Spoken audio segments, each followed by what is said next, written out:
Hello Kitty Team Cake tayo for today's video. Hi mga ka-sweet bake. So ayan, kung mapapansin nyo dito sa aking pina-frosting, ayan, ang lambot ng ating vanilla chiffon. So don't worry guys, hindi naman yan masisira. So dito nag-frosting lang ako ng white. And then later, mag-frosting tayo dito ng manipis lang na pink and purple. Para syempre, tipid din tayo sa food color na ginagamit natin.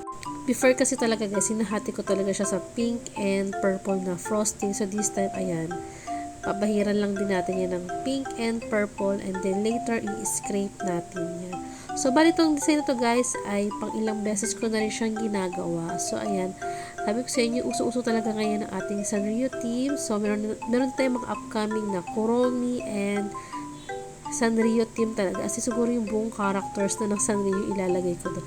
So, ayun, abangan nyo yung ibang vlogs natin, guys. So, ayan. So, dito combination lang din naman ng white, pink, and purple white. Yung ginawa ko mga borders. So, dito sa ating mga printable toppers, yung iba dyan, guys, DIY ko. Like, yung Hello Kitty na may hawak na gift. And itong balloon. So, ayan, nilayout ko lang din talaga yan. And ayan, sobrang ganda-ganda talaga ako dito sa ating Hello Kitty Team Cake. Lalo na ganito ka-colorful siya. Sigurado kung magugustuhan talaga to ng mga kids. So, dito naglalagay lang din ako ng mga flowers na maliliit. So, yan, nabibili ko lang din yan dito sa baking store na malapit sa amin.